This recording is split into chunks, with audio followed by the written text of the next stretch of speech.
அன்பர்களே, ஆண்டவராகிய இயேசு கிறிஸ்துவின் நாமத்தில் உங்களுக்கு மனம் நிறைந்த வாழ்த்துக்களை தெரிவித்துக் கொண்டு சத்திய வசனம் திருமறை பாட நிகழ்ச்சிக்கு உங்களை அன்போடு அழைக்கிறோம். சத்திய வசனம், இது தேவனின் வசனம். நாம் சோர்ந்து போகையில் கரம் கொடுக்கும் நம் தேவனின் வசனம், நம் தேவனின் வசனம். ஆதியாகமம் 17ஆம் அதிகாரம் 19. அப்பொழுது தேவன், உன் மனைவியாகிய சாராள் நிச்சயமாய் உனக்கு ஒரு குமாரனை பெறுவாள். அவனுக்கு ஈசாக்கு என்று பெயரிடுவாயாக. என் உடன்படிக்கையை அவனுக்கும் அவனுக்கு பின்வரும் அவன் சந்ததிக்கும் நித்திய உடன்படிக்கையாக ஸ்தாபிப்பேன். கர்த்தருக்குள் பிரியமானவர்களே, சத்திய வசன நிகழ்ச்சியை காண்கின்ற உங்கள் ஒவ்வொருவரையும் ஆண்டவர் ஆசீர்வதிப்பாராக. உங்களுடைய பிரார்த்தனைகளில் எங்களுக்காக ஜெபியுங்கள். நாங்களும் உங்களுக்காக ஜெபம் செய்து வருகின்றோம். பிரியமானவர்களே, முற்பிதாக்களாகிய ஆபிரகாம், ஈசாக்கு, யாக்கோபை குறித்து நாம் தொடர்ந்து கற்று வருகிறோம். ஆபிரகாமை குறித்து தொடர் செய்திகளை நாம் கற்றுக்கொண்டோம். இப்போது ஈசாக்கை குறித்து நாம் கற்றுக்கொள்ளப் போகிறோம். யூதர்களின் முற்பிதாக்களில் 3 பேர் முக்கியமானவர்கள். ஒருவர் ஆபிரகாம், 2வது ஈசாக்கு, 3வது யாக்கோபு. ஆகவே நம்முடைய தேவனை அழைக்கும்போது ஆபிரகாமின் தேவன் என்றும், ஈசாக்கின் தேவன் என்றும், யாக்கோபின் தேவன் என்றும் மக்கள் அழைப்பது உண்டு. இவ்வாறு அழைத்த விதத்தை வேதாமத்திலே பதிவு செய்யப்பட்டிருக்கிறது. ஆபிரகாம் யார் என்றால் தேவனுடைய மனிதன், அதே சமயத்திலே தேவனுடைய சிநேகிதன் என்று அழைக்கப்பட்டவர். யாக்கோபு நிருபர் 2ஆம் அதிகாரம் 23 இதை வாசிக்க முடிகிறது. ஈசாக்கு என்பது அவனுக்கு அவனுடைய பெற்றோர்கள் இட்ட பெயர். அதே சமயத்திலே அவனுக்கு அநேக பெயர்கள் அங்கு வேதாமத்திலே சொல்லப்பட்டிருக்கின்றன. நம்முடைய தமிழிலே பட்ட பெயர்கள் அல்லது புனை பெயர்கள் அல்லது அடைமொழி பெயர்கள் என்று சொல்வார்கள். அதே போல ஈசாக்குக்கு பல பெயர்கள் காணப்பட்டிருக்கிறது. ஆகவே இந்த ஈசாக்கை குறித்து நாம் கற்றுக்கொள்ளப் போகிறோம். நம்முடைய ஆண்டவராகிய இயேசுவானவருக்கு இரட்சகர் என்றும், உலக மீட்பர் என்றும், பாவத்தை சுமக்கிற தேவாட்டுக்குட்டி என்றும், பாவிகளின் சிநேகிதர் என்றும் அநேக அடைமொழி சொல்லி அங்கு வேதாமத்திலே பதிவு செய்யப்பட்டிருக்கிறது. ஈசாக்கின் வாழ்க்கை நம்முடைய விசுவாச வாழ்வுக்கு அறைகூவலாகவும் நமக்கு எச்சரிப்பாகவும் அநேக போதனையை தரக்கூடியதாகவும் காணப்படுகின்றன. பரிசுத்த ஆவியானவர் தாமே வேத வசனத்தின் மூலமாய் என்னோடு உங்களோடு இடைப்பட்டு தம்முடைய சித்தத்தை அல்லது திட்டத்தை நிறைவேற்றுவாராக. ஈசாக்குக்கு அங்கு வேதாமத்தில் சொல்லப்பட்ட முதல் பெயர் என்ன? வாக்குத்தத்தத்தின் படி பிறந்தவன், அதாவது வாக்குத்தத்த மகன் என்று சொல்லலாம். ஆபிரகாமுக்கு சாராள், ஆகார், கேத்ராள் என்ற 3 பெண்களை ஆபிரகாம் மணந்திருந்தார். சாராளை தான் முதலாவது மணந்தார். சாராளின் பரிந்து உரையின்படி ஆகாரை அவர் மணந்து கொண்டார். பிற்பாடு சாராளுடைய மரணத்துக்கு பிற்பாடு கேத்ராளை ஆபிரகாம் திருமணம் முடித்தார் என்பதை வேதாமத்திலே சொல்லப்பட்டிருக்கிறது. அருமையான என் சகோதர சகோதரிகளே, ஆண்டவராகிய கர்த்தர் ஆபிரகாமுக்கு ஒரு மகனை தருவேன் என்று சொன்னார். அப்படி தரும்பொழுது அவனுக்கு ஈசாக்கு என்று பெயர் இடுவாயாக என்றார். இதை ஆதியாகமம் 17ஆம் அதிகாரம் 19 வாசிக்க முடிகிறது. அங்கே ஆபிரகாம் சாராளுக்கு கொடுத்த வாக்குத்தத்தத்தின் அடிப்படையிலே ஈசாக்கு பிறந்தார். வேதாமத்திலே 3 பேருடைய பிறப்பு ஆச்சரியமானவைகள். ஒன்று, ஆபிரகாம் சாராளுக்கு பிறந்த ஈசாக்கின் பிறப்பு ஆச்சரியமானது. ஏனென்றால் சாராளுடைய வழிபாடு நின்று போனது. ஆபிரகாம் முதிர் வயது நிறைந்தவன். இந்த சூழ்நிலையிலே அற்புதமான முறையிலே ஈசாக்கை ஆண்டவர் தந்தார். அதே போல் புதிய ஏற்பாட்டிலே சகரியா, எலிசபெத் இவர்களுக்கு பிறந்த யோவான் சானகன் இவர்களுடைய பிறப்பும் அதிசயமானது. எலிசபெத்து மலடியாய் இருந்தபடியால் அவர்களுக்கு பிள்ளை இல்லாமல் இருந்தது. இருவரும் வயது சென்றவர்களாக இருந்தார்கள். லூக்கா 1:7 சொல்லப்படுகிறது. மூன்றாவது, நம்முடைய ஆண்டவராய் இயேசு கிறிஸ்துவின் பிறப்பு ஆச்சரியமானது. ஆண்டவருடைய தாயார் கன்னிமரியாய் இருக்கும் பொழுது, அவள் கன்னிகையாய் இருக்கும் பொழுது, திருமணம் முடியாத சூழ்நிலையிலே அங்கு அவள் கர்ப்பவதியானாள் தேவ ஆவியினாலே. ஆகவே இந்த பிறப்பும் ஆச்சரியமானது. லூக்கா நற்செய்தி நூல் 1ஆம் அதிகாரம் 27 நாம் 28 வரை வாசிக்க முடிகிறது. இந்த 3 பிள்ளைகளும் பிறப்பதற்கு முன்பாக அவர்கள் பெயரிடப்படுவதை வேதாமத்திலே சொல்லப்பட்டிருக்கிறது. லூக்கா 1ஆம் அதிகாரம் 31 பாருங்கள், இயேசு என்று பெயரிடுவாயாக. லூக்கா 1ஆம் அதிகாரம் 13 யோவான் என்று பெயரிடுவாயாக என்று சொல்லப்படுகிறது. ஆதியாகமம் 17ஆம் அதிகாரம் 19 ஈசாக்கு என்று பெயரிடுவாயாக என்று சொல்லப்படுகிறது. அருமையானவர்களே, இந்த 3 பேருடைய பிறப்பு ஆச்சரியமானது. பிறப்பதற்கு முன்பாகவே அவர்கள் பெயரிடப்பட்டிருக்கிறார்கள். இந்த ஈசாக்குக்கு முதல் பெயர் என்ன? வாக்குத்தத்தத்தின் குமாரன் என்று சொல்லலாம். நம்முடைய ஆண்டவர் வாக்குத்தத்தங்களை கொடுப்பவர், வாக்குத்தத்தங்களை நிறைவேற்றுகிற தேவனாயிருக்கிறார். ஆதியாகமம் 3ஆம் அதிகாரம் 15 ஸ்திரீயின் வித்து என்று சொல்லி நம்முடைய ஆண்டவராகிய மேசியாவை குறித்து அங்கு வாக்கு கொடுக்கப்பட்டது. ஆண்டவர் ஏற்ற காலங்களிலே பிறந்தார்.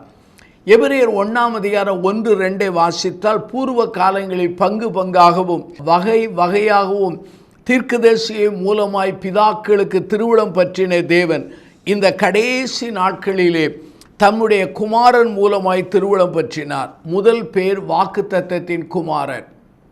இரண்டாவது, ஈசாக்குக்கு இன்னொரு பேர் என்ன? ஏகசுதன். ஆதியாகமம் 22ஆம் அதிகாரம் 2 பாருங்கள், உன் ஏகசுதனும் நேசகுமாரனுமாகிய ஈசாக்கை நான் காண்பிக்கிற இடத்தில் கொண்டு போய் பலியிடு என்றார். அருமையான என் சகோதர சகோதரிகளே, இங்கே வேதாமத்திலே பார்த்தால் ஆபிரகாமுக்கு 3 மனைவிகள் என்று சொன்னேன். சாராள், ஆகார், கேத்ராள் என்று. சாராளுக்கு பிறந்த ஒரே மகன்தான் இந்த ஈசாக்கு. ஆகாருக்கு இஸ்மவேல் பிறந்தார். ஆனால் கேத்ராளுக்கு 6 பிள்ளைகள் பிறந்ததாக வேதாமத்திலே சொல்லப்பட்டிருக்கிறது. ஆதியாகமம் 25ஆம் அதிகாரம் 1-2 வாக்கியங்களிலே இதை வாசிக்க முடிகிறது. நம்முடைய இரட்சகராகிய இயேசுவானவரும் ஏகசுதன் என்று சொல்லப்பட்டிருக்கிறார். அப்படியானால் ஒரே பேரான குமாரன் என்று சொல்லப்பட்டிருக்கிறார். நம்முடைய ஆண்டவராகிய இயேசுவையும் ஈசாக்கையும் ஒப்பிட முடியாது. ஈசாக்கு வேறு, நம்முடைய தெய்வம் வேறு. ஆனால் ஈசாக்கின் வாழ்க்கை நம்முடைய ஆண்டவருடைய வாழ்க்கைக்கு ஒரு மாதிரி போல காணப்படுகிறது. யோவான் 3ஆம் அதிகாரம் 16 பாருங்கள், தேவன் தம்முடைய ஒரே பேரான குமாரனை விசுவாசிக்கிறன் எவனோ அவன் கெட்டு போகாமல் நித்திய ஜீவனை அடையும்படிக்கு அவரை தந்தருளி இவ்வளவாய் அன்பு கூர்ந்தார். யோவான் 3:16 வருகிறது. ஆகவே இந்த வாக்கியத்தின்படி ஈசாக்கும் ஏகசுதன், அதே சமயத்தில் நம்முடைய இரட்சகரும் யார் என்றால் அவன் ஏகசுதன், அதாவது ஒரே பேரான குமாரன். மூன்றாவதாக இந்த ஈசாக்குக்கு இன்னொரு பேர் என்ன? நேசகுமாரன். அதாவது ஆதியாகமம் 22:2 பாருங்கள், உன் ஏகசுதனும் நேசகுமாரன் என்று சொல்லப்பட்டிருக்கிறது. ஆகவே எத்தனையோ பிள்ளைகள் பிறந்தாலும் நாம் அதிகமாய் நேசிக்கிற பிள்ளையை நேச மகன் என்று சொல்வோம். அதே போல ஆபிரகாமுக்கு நேசகுமாரன் இந்த அருமையான ஈசாக்கு தான். மத்தேயு 17ஆம் அதிகாரம் 1-8 வாக்கியங்களை வாசித்து பாருங்கள்.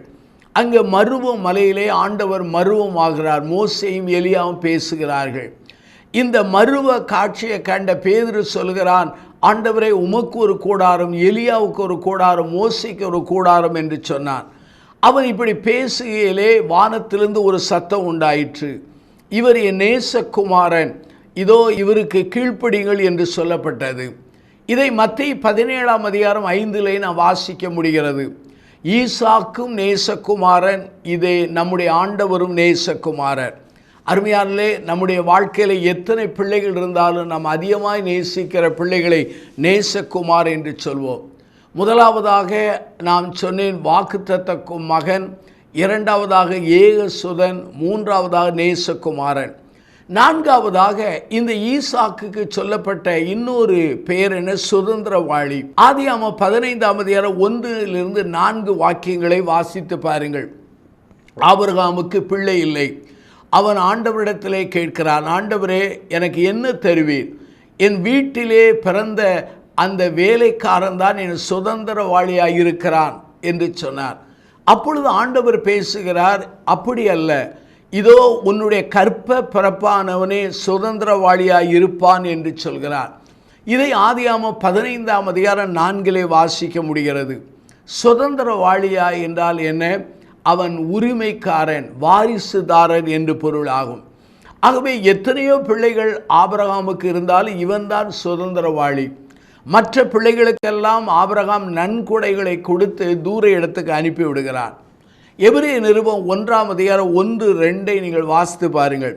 பூர்வ காலங்களில் பங்கு பங்காகவும் வகை வகையாகவும் தீர்க்கதரிசி மூலமாய் பிதாக்களுக்கு திருவுளம் பற்றின தேவன் இந்த கடைசி நாட்களிலே குமாரன் மூலமாய் திருவுளம் பற்றினார். இவரை சர்வத்துக்கும் சுதந்திரவாளியாய் நியமித்தார். இவரை கொண்டு உலகங்களை உண்டாக்கினார். ஈசாக்குக்கு ஒரு பேரென சுதந்திரவாளி, நம்முடைய ஆண்டவருக்கு பேரும் சுதந்திரவாளி தான். சுதந்திரவாளி என்றால் பொருள் என வாரிசுதாரர் என்று பொருளலாம். அருமையானவர்களே, கிறிஸ்துவை நானும் நீங்கள் ஏற்றுக்கொண்டால் அவருடைய பிள்ளைகளாகும்படி அதிகாரம் கொடுக்கிறார். அதனுடைய பொருள் என்ன? நாம் அவருக்கு சுதந்திரவாளிகள். இதை யோவான் நற்செய்தி நூலிலே 1 நான் 12 வாக்கியங்களிலே இதை நான் வாசிக்க முடிகிறது. அருமையானவர்களே, அடுத்த பெயர் என்னவென்றால் ஈசாக்கு என்று பெயர். ஈசாக்கு என்றால் பொருள் என்ன? நகைக்கிறவன் என்று பொருள். இந்த நகைக்கிறவன் என்ற பொருளை, இந்த பெயரை கொடுத்தவர் ஆண்டவர் தான். ஆபிரகாமோ சாராளோ இந்த பெயரை இடவில்லை, ஆண்டவர் வெளிப்படுத்தின பெயர். அது மாத்திரமல்ல, ஈசாக்கு என்ற பெயருக்கு ஒரு அடிப்படை அல்ல காரண பெயர் என்ன? ஆண்டவர் உனக்கு ஒரு மகனை தருவார் என்று சொன்ன பொழுது சாராள் அவிசுவாசத்தோடு நகைத்தாள். அது ஒரு காரணமாக இருக்கலாம். ரெண்டாவதாக, இந்த ஈசாக்கு பிறந்த பிற்பாடு அவள் சொல்லுகிற ஒரு காரியம் என்ன? அங்கே ஆதியாகமம் புஸ்தகம் 21ஆம் அதிகாரம் 6 சொல்கிறது, அப்பொழுது சாராள், தேவன் என்னை நகைக்க பண்ணினார், இதை கேட்கிற யாவரும் என்னோடு கூட நகைப்பார்கள் என்றார்கள். அப்படியானால் ஈசாக்கினாலே மகிழ்ச்சி, நகைப்பு ஏற்பட்டது. அருமையான என் சகோதர சகோதரிகளே, 5வது பெயர் இந்த பெயராகும். நம்முடைய ஆண்டவராகிய இயேசு கிறிஸ்து இந்த உலகத்திலே பிறந்ததினாலே, பிறக்கும் போதே மகிழ்ச்சி ஏற்படுகிறது. அவரை ஏற்றுக்கொள்வதினாலே நமக்கு மகிழ்ச்சி காணப்படுகிறது. இந்த செய்தியை கேட்டுக்கொண்டிருக்கிற சகோதர சகோதரிகளே, நகைப்பு இல்லாமல் இருக்கிறீர்களா? ஆண்டவர் உங்களை நகைக்க பண்ணுகிறார். 6வதாக, இந்த அருமையான ஈசாக்குக்கு வேதாமத்தில் சொல்லப்பட்ட ஒரு பெயர் என்ன? ஆசீர்வதிக்கப்பட்டவர். நாம் சிலரை அழைக்கும் போது இந்த மனிதன் ஆசீர்வாதமான மனிதன், தேவனால் ஆசீர்வதிக்கப்பட்டவன் என்று சொல்வோம். சில குடும்பங்களை பற்றி நாம் பேசும் பொழுது, ஐயோ இந்த குடும்பம் சபிக்கப்பட்ட ஒரு குடும்பம், தெய்வத்தால் சாபத்துக்குள்ளான குடும்பங்கள் என்று பலரை நாம் விமர்சிப்பது நாம் அறிந்த உண்மை. ஆனால் ஈசாக்குக்கு வைத்த பெயர் என்ன? ஆசீர்வதிக்கப்பட்டவர். இந்த ஆசீர்வதிக்கப்பட்ட பெயரை தானே தமக்கு அவர் சூட்டிக்கொள்ளவில்லை. ஆதியாகமம் 26ஆம் அதிகாரம் 29 நீங்கள் வாசித்து பாருங்கள். அங்கே வேதவசனம் சொல்லுகிற ஒரு உண்மை என்ன? அங்கே பெலிஸ்தரின் ராஜாவும் அவனுடைய சேனாதிபதியும் அங்கு வந்து, அவனுடைய நண்பர்கள் வந்து ஈசாக்கிடத்திலே வருகிறார்கள். ஈசாக்கு சொல்கிறான், என்னை நீங்கள் துரத்தி விட்டீர்களே என்று சொல்லும் பொழுது அந்த பெலிஸ்திய ராஜா, அந்த சேனாதிபதி, அவனுடைய நண்பர்கள் சொல்கிறார்கள், கர்த்தர் உம்மோடு கூட இருக்கிறார், கர்த்தராலே நீர் ஆசீர்வதிக்கப்பட்டவர், ஆகவே உம்மாலே எங்கள் சந்ததிகளுக்கு தீமை வராதபடி நாங்கள் உடன்படிக்கை பண்ண வந்தோம் என்று சொன்னார்கள். ஆகவே மனிதர்களால் மாத்திரமல்ல, விரோதிகளால் கூட இவன் ஆசீர்வதிக்கப்பட்டவர் என்கிற வார்த்தை அவனுக்கு கிடைத்தது, அந்த பெயர் கிடைத்தது. அருமையானவர்களே, நம்மை பார்த்து நம்முடைய விரோதிகள் கூட சொல்லுகிறார்களா, இந்த மனிதன், இந்த மனுஷி ஆசீர்வதிக்கப்பட்டவர் என்று? ஆகவேதான் ஆசீர்வதிக்கப்பட்டவர் என்று ஈசாக்கு அழைக்கப்பட்டத காரணம் என்ன? அந்த ஆபிரகாமின் தேவனாகிய கர்த்தர் ஈசாக்கோடு இருந்தார். ஆகவே 6 பெயர்களை உங்களுக்கு ஞாபகப்படுத்தினேன். 7வது ஒரு பெயர் இருக்கிறது. அந்த பெயர் என்ன? தியானம் செய்பவர். எலியேசர் என்கிற ஆபிரகாமின் வேலைக்காரன் ஈசாக்குக்காக பெண்ணை தேடி பார்த்து பெண்ணை கண்டுபிடித்து அழைத்து கொண்டு வருகிறான். தூரத்திலே ஒரு மனிதனை கண்டபோது அந்த ரெபேக்காள் கேட்கிறார், அந்த மனிதன் யார்? உடனே இந்த எலியேசு என்கிற அந்த விசாரணைக்காரன் சொல்கிறார், அந்த மனிதன் தான் என் எஜமான் என்று சொன்னார். உடனே அந்த ஈசாக்குக்கு மனைவியாய் போகிற ரெபேக்காள் கீழே இறங்குகிறார், உட்காடிட்டு கொள்ளுகிறார். அந்த சமயத்தில் வேத வசனம் சொல்கிறது, அங்கே ஆதியாம் புஸ்தகம் 24ஆம் அதிகாரம் 63 நீங்கள் வாசிப்பீர்கள் என்றால், ஈசாக்கு சாயங்கால வேளையிலே தியானம் பண்ண போயிருந்தார். அப்படியானால் ஆபிரகாம் தேவ மனிதன், தேவனுடைய சிநேகிதன், தேவனோடு உறவுள்ளவன். ஆபிரகாமின் பிள்ளையாகிய இந்த ஈசாக்கும் தேவனோடு உறவுள்ளவன், தேவனோடு ஐக்கியம் உள்ளவன். அப்படிப்பட்ட ஒரு மனிதன் மாலை வேளையிலே தியானம் பண்ண போனான். அருமையாளர்களே, தியானம் என்கிற வார்த்தையானது ஆங்கில வேதாமத்திலே மெடிடேட் என்று சொல்லப்படுகிறது. சங்கீதம் 1 சங்கீதம் 2வது வாக்கியம் சொல்கிறது, வேதத்தை இரவும் பகலும் வாசித்து தியானமாய் இருக்கிற மனுஷன் பாக்கியவான் என்று சொல்லப்படுகிறது. இங்கேயும் மெடிடேட் என்கிற வார்த்தை தான் சொல்லப்படுகிறது. எனக்கு பிரியமான சகோதர சகோதரிகளை, இந்த நாட்களிலே நாம் தியானம் பண்ணுகிறோமா? இன்றைக்கு வேதத்தை வாசிப்பது ஒரு ரகம், ஆனால் வேதத்தை தியானம் செய்வது 2வது ரகம். சில பசுமாடை நீங்கள் பார்த்திருப்பீர்கள், வேகமாய் புல் மேயும். புல் மேய்ந்த பிற்பாடு ஒரு மரத்தின் அடியிலே நிழலில் அமர்ந்து கொண்டு அது தான் உண்ட அந்த புல்களெல்லாம் வாயிலே கொண்டு வந்து அசைத்து மறுபடியும் அது அசைத்து ருசி பார்க்கும். இதே போலத்தான் ஆண்டவருடைய வார்த்தைகளை வாசிக்கிறோம், கேட்கிறோம். அதை பின்னாலே உட்கார்ந்து நாம் தியானம் செய்கிற அந்த தியானம் பண்ணுகிற அனுபவம் இருக்கிறதா? இவன் மாலை வேளையிலே தியானம் பண்ணினான். நான் பல இடங்களிலே பயணம் செய்யும்போது பார்த்துருக்கிறேன். சில கிராமங்களிலே உள்ள விசுவாசிகள் அதிகாலமே எழும்பி காட்டு ஓரத்திலே அல்லது மணல் தேரி பகுதிகளிலே அவர்கள் வனாந்தர பகுதியிலே சென்று வேதாமத்தோடு சென்று அவர்கள் ஜெபித்து தியானம் பண்ணுகிறதை பார்த்திருக்கிறேன். சில கிராமங்களிலே மாலை வேளைகளிலே மக்கள் கூட்டமாய் சென்று தனித்து அவர்கள் ஜெபம் பண்ணுகிறதை பார்த்திருக்கிறேன். பழைய காலங்களிலே தியானம் பண்ணுகிற மக்களுடைய எண்ணிக்கை அதிகம். தியானம் பண்ணுகிறது என்று சொன்னால் இது ஒரு யோகா அல்ல, தேவனோடு பேசுகிறது, தேவ சமூகத்திலே காத்திருப்பது, தேவனோடு உரையாடுவது, தேவ சித்தத்தை அறிந்து கொள்ளுகிற ஒரு நிலைப்பாடாக காணப்படுகிறது. இந்த அருமையான ஈசாக்கு தேவனோடு அவன் தியானம் பண்ணுகிற மனிதன். ஒருவேளை நான் என்னுடைய சொந்த கருத்தாய் சொல்கிறேன், தனக்காக பெண் பார்க்கிற போகிற அந்த பெண்ணுக்காக, அந்த பெண்ணுடைய காரியத்துக்காக, அந்த பெண்ணை கண்டுபிடிப்பதிலே தேவ நடத்தல் பெறுவதற்காக ஆபிரகாம் ஜெபித்து கொண்டிருந்திருப்பார். அதே போல ஈசாக்கும் ஜெபிக்க முற்பட்டிருக்கலாம். இந்த 7 பேர்கள் மிக முக்கியமான பேர்கள். மறுபடியுமாக உங்களுக்கு ஞாபகப்படுத்துகிறேன். ஈசாக்குக்கு கொடுக்கப்பட்ட முதல் பேர் என்ன? வாக்குத்தத்தத்தின் குமாரன். 2வது ஏகசுதன். 3வதாக நேசகுமாரன். 4வதாக சுதந்திரவாளி. 5வதாக ஈசாக் என்ற பெயர். 6வதாக ஆசீர்வதிக்கப்பட்டவர். 7வதாக வேதவசனத்திலே தியானம் செய்கிற மனிதர். அருமையானுள்ளே, நம்முடைய வாழ்க்கை எப்படி இருக்கிறது? நம்முடைய ஆண்டவராய் இயேசுவானவர் கூட மார்க் 1ஆம் அதிகாரம் 31 அல்லது 31 அந்த 35 வரை நீங்கள் வாசிப்பீர்கள் என்றால், அதிகாலமே எழுப்பி வனாந்தரத்திலே அவர் ஜெபிக்க சென்றார். அருமையானுள்ளே, நம்முடைய தெய்வமே இந்த பழக்கத்தில் இருப்பாரான நாம் செய்யக்கூடாதா? இந்த 7 பேர்கள் உள்ளது. இந்த 7 பேர்களை நீங்கள் தியானிக்க அழைக்கப்படுகிறீர்கள். ஆண்டவர் தாமே ஈசாக்கை குறித்த இந்த முதல் செய்தியின் மூலமாய் என்னோடு உங்களோடு ஆண்டவர் பேசியிருப்பார், இடைபெற்றிருப்பார் என்று சொல்லி நான் நம்புகிறேன். கர்த்தர் உங்களை ஆசீர்வதிப்பார். பிரார்த்தனை செய்வோம். ஜீவனுள்ள பிதாவே, இந்த நல்ல நாளுக்காக நாங்கள் நன்றி சொல்கிறோம்.